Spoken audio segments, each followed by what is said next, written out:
Hello viewers, welcome back to my channel. तो guys, आज हम लोग का नारी बस्ती के लिए बहुत ही प्राउड और बहुत ही खुशी का दिन है, क्योंकि नारी का बच्चा एक तो हम लोग का मिस्टर कर्मिन गामलिन, वो अरुणाचल का सबसे टॉप एंड सबसे टफ एंड कॉम्पिटिटिव एग्ज़ाम जो कि है APCS, उसको क्लियर किया है। क्लियर करके वो आपका CO पोस्ट को एक तो एक्योर किया है। तो उसके लिए हम लोग अभी सब आप देख सकते हैं, यहाँ में हम लोग का नारी का वोमेन लोग आया हुआ है यहाँ में उसका स्वागत करने के लिए। तो अभी कुछ ही क्षण में वो आप पहुंच जाएंगे यहाँ में, तो उससे भी आपसे मिलाएंगे।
आज सुनो नारी दोनों weekend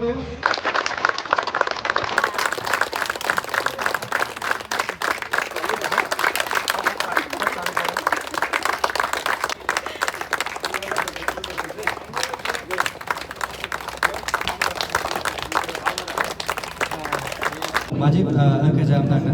Nona hak na mom ke warm reception jinam laga bai. Nona mo Majib thankful ok mo Maj grateful dak nanu naru makin akin na bai.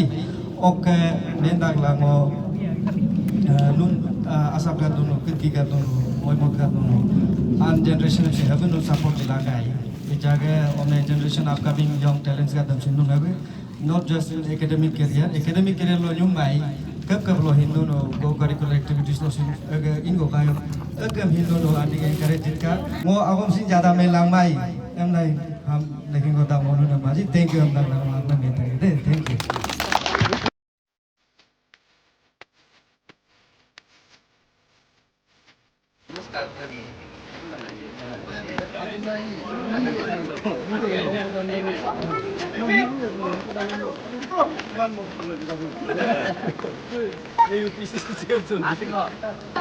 Apa itu mak pun lu kan apa baru tu pergi.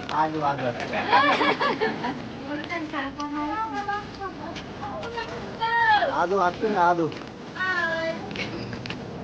Hello guys.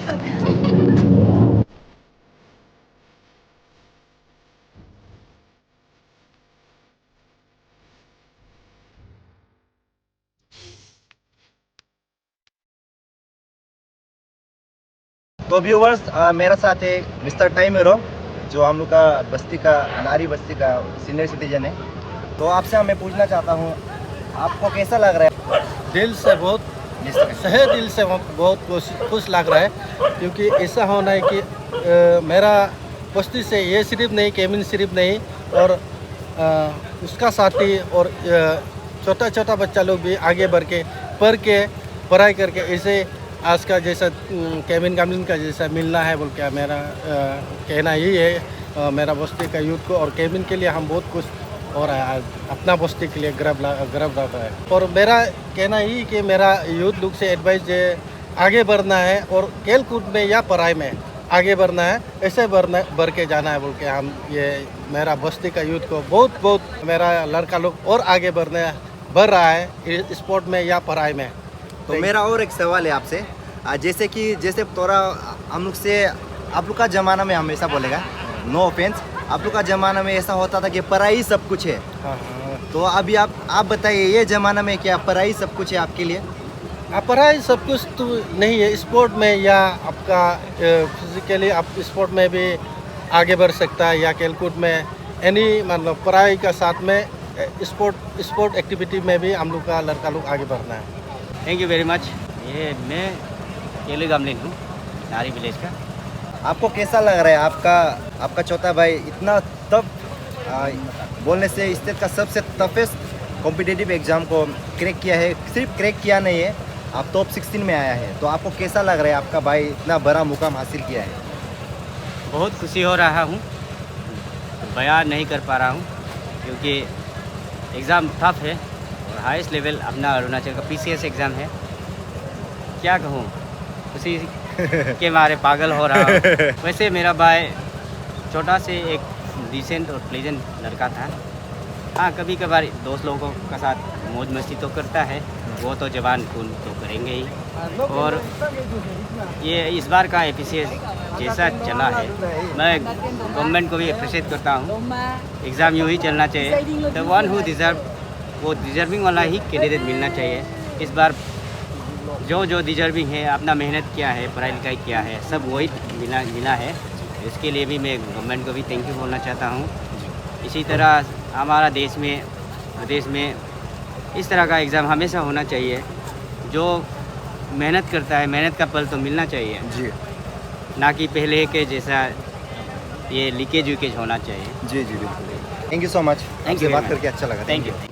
मेरा नाम तपे गामलिन है, मैं केमिन का चाचा हूँ। मैं बहुत खुश लग रहा हूँ, मेरा बेटा इतना बड़ा ऑफिसर बन गया, इसलिए मैं बहुत खुश हूँ। मेरा बेटा जो तो पढ़ाई में भी बहुत टैलेंट था और सिंसियर भी था बहुत, इसलिए मैं तो आशा ही था एक दिन वो ऐसा बन जाएगा वो।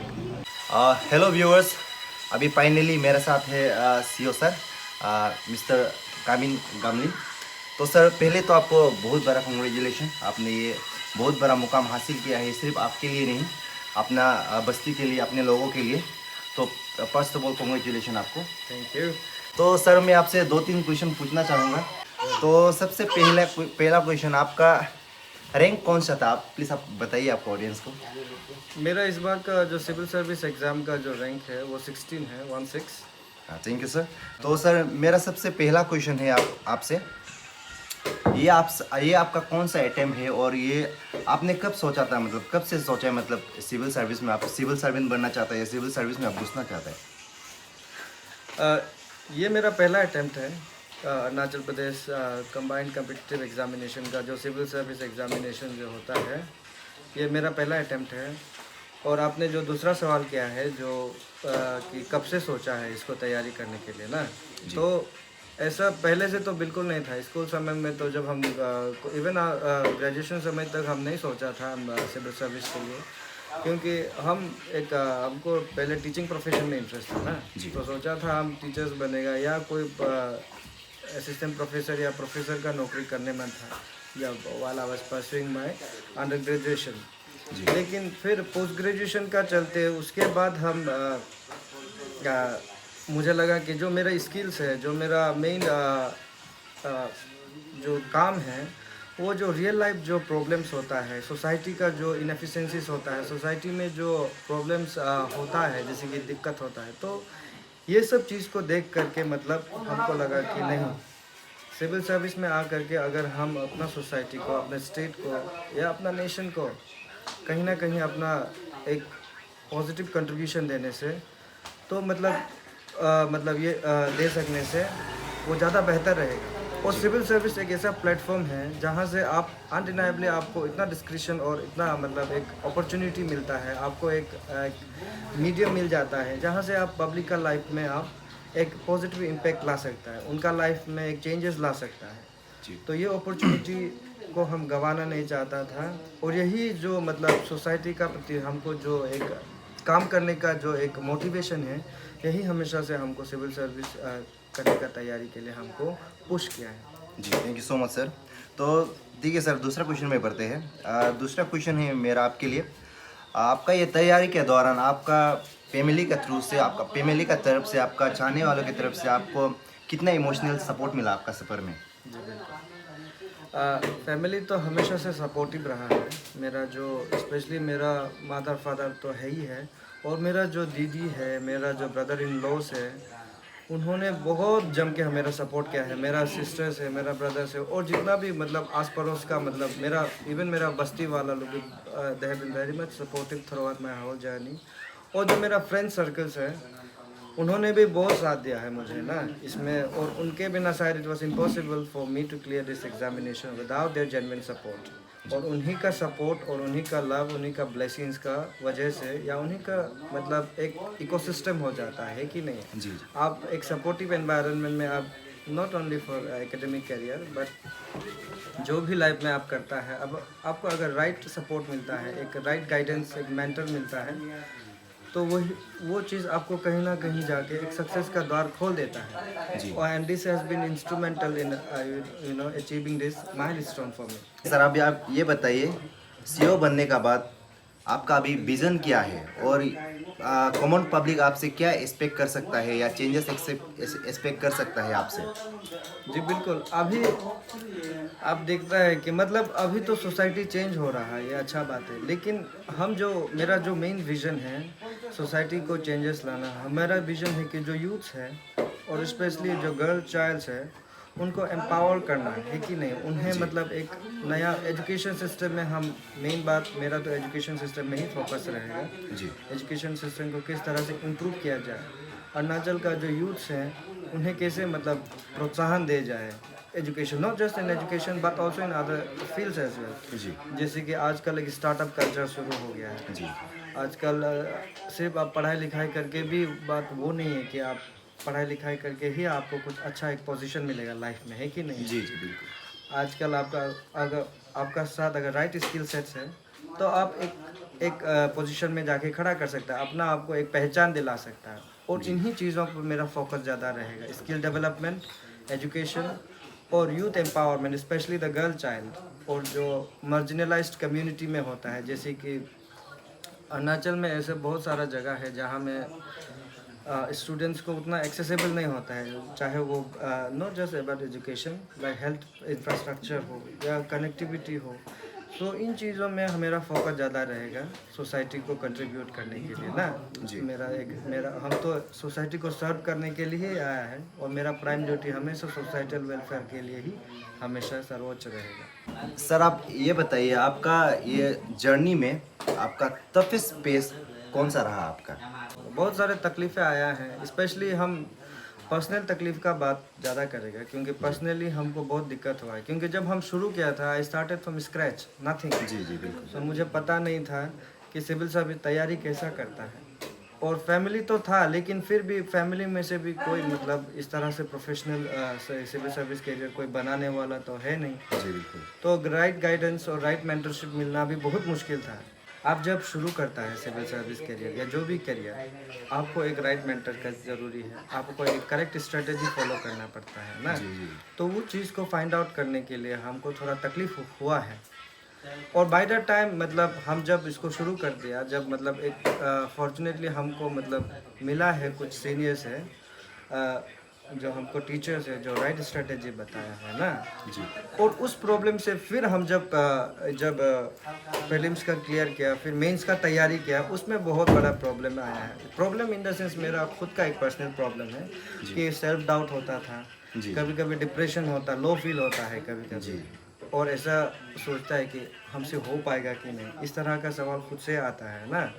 और क्योंकि कंपटीशन आपको पता है आजकल कंपटीशन हायर स्पीक में है, तो बहुत दिक्कत का सामना भी होता था। कभी कभी नींद भी नहीं आता था, स्लीपलेस मतलब स्लिप साइकिल भी मेरा बहुत ख़राब हुआ है ना, खाना पीना एपेटाइट भी मेरा अच्छा नहीं हुआ है, मतलब पढ़ाई का स्ट्रेस को लेकर के तो डिफ़िकल्टीज बहुत आता है। लेकिन by the end of the day क्या है कि आपको यही डिफ़िकल्टीज़ का चलते आपको सक्सेस भी मिलेगा। है कि नहीं? जी जी तो सक्सेस नथिंग हैपेंस ओवरनाइट, वही है, Rome was not built in a day बोलता है कि नहीं? कोई भी काम एक रात में नहीं होता है कि नहीं? जी तो तकलीफ़ें बहुत आया है, और शायद उसी तकलीफ़ का वजह से आज हम ये मुकाम पे आके खड़ा है ना। So I am very much thankful to my family, my parents and the almighty God कि मुझे वो स्ट्रेंथ देने के लिए, वो मुझे ब्लेसिंग्स मिलने के लिए कि मेरे हर तकलीफ़ों का हम सामना कर पाया है। जी। तो ये मेरा लास्ट क्वेश्चन होगा आपसे। आप क्या एडवाइस देना चाहोगे हम लोग का यूथ को जो आपके जैसे बड़ा बड़ा सपने देखते हैं और आपके जैसे मुकाम हासिल करना चाहते हैं, तो उनको आप क्या एडवाइस देना चाहोगे? तो यूथ्स को हम यही बोलना चाहेगा कि यूथ हमें आप हमेशा 3 फंडामेंटल प्रिंसिपल्स आप लोग ज़रूर फॉलो कीजिएगा लाइफ में। सबसे पहले तो आपका हार्ड वर्क एंड डिसिप्लिन होना बहुत ज़रूरी है लाइफ में। जी बिल्कुल। Hard work and discipline goes hand in hand ना। तो उनका बिना आप लाइफ में किसी भी चीज़, किसी भी एस्पेक्ट में आप अगर वो 2 चीज़ को अगर नहीं कर पाएगा तो आपको सक्सेस मिलना ऑलमोस्ट इम्पॉसिबल का बराबर होगा। एंड देन सेकेंडली क्या है, आपको फॉलो करना है आपको कंसिस्टेंसी। जी बिल्कुल जी। आप जो काम करता है उसमें कंसिस्टेंसी होना बहुत ज़रूरी है। आपको आज बोलेगा, आप जैसे सपोज एग्जांपल ले लीजिए, आप सिविल सर्विस का एग्ज़ाम तैयारी कर रहे हैं, तो आज एक दिन में आप 15 घंटा पढ़ के फिर 4 दिन आप गैपिंग रखने से ये पढ़ाई बिल्कुल नहीं होगी। आप अगर कम पढ़ रहा है लेकिन फिर भी उसको डेली बेसिस में अगर आप पढ़ रहा है तो आपको ज़रूर कामयाबी मिलेगा। या कोई भी काम करो, आज आप कोई काम करो, उसको डेली आप करते रहेंगे, उसमें आप शार्प हो जाएगा, उसमें आप क्या करें, एक्सेल हो जाएगा एक पॉइंट पे आकर के। तो बेसिकली हम बोल रहे हैं कि ये आपका इंटेंसिटी उतना मैटर नहीं करता है, लेकिन आपका कंसिस्टेंसी बहुत मैटर करता है। तो ये सेकेंड प्रिंसिपल है। और थर्ड प्रिंसिपल है आपका जो टाइम मैनेजमेंट। टाइम का ऊपर में आपको बहुत जोर देना है। एक समय को आदमी लोग मतलब रियलाइज़ नहीं होता है कि समय, the time is ticking away for everyone, है कि नहीं है? जी जी बिल्कुल। किसी भी इंडिविजुअल के लिए समय नहीं रुकता है। तो समय का सदुपयोग करना बहुत ज़रूरी है। आप अगर समय का इम्पोर्टेंस को जिस दिन आप रियलाइज़ करेगा, टाइम का इम्पोर्टेंस को जिस दिन आप रियलाइज़ करेगा, उस दिन आप ऐसा कोई चीज़ मतलब अगर जिस समय आप टाइम को रियलाइज़ करेगा तो मतलब आप ऐसा कुछ काम नहीं करेगा जो आपका वेस्टेज में आया है कि नहीं है? जी जी बिल्कुल। आप हमेशा एक प्रोडक्टिव माइंडसेट का साथ रहेगा और आपका काम भी हमेशा एक प्रोडक्टिव रिजल्ट में ही वो एंड अप होगा, है कि नहीं है? जी। तो ये 3 प्रिंसिपल को फॉलो कीजिएगा ज़रूर। यही मेरा एक एडवाइस रहेगा हमेशा यूथ्स के लिए specially. Thank you so much sir, आपने अपना समय दिया हमको। हम आशा करते हैं आप बहुत ही रिस्पॉन्सिबल और बहुत ही ईमानदार और बहुत ही नेक CEO बनेगा। गांव के लोगों और फैमिली मेंबर्स प्राउडली कहते हैं कि मिस्टर केमिन गमलिन का ये सक्सेस सिर्फ उनके गांव के लिए नहीं बल्कि पूरे डिस्ट्रिक्ट के लिए और पूरे अरुणाचल के लिए गर्व का बात है। और इसी के साथ मैं तोकेन बोम जनाब से विदा लेता हूँ। मिलते हैं नेक्स्ट वीडियो में।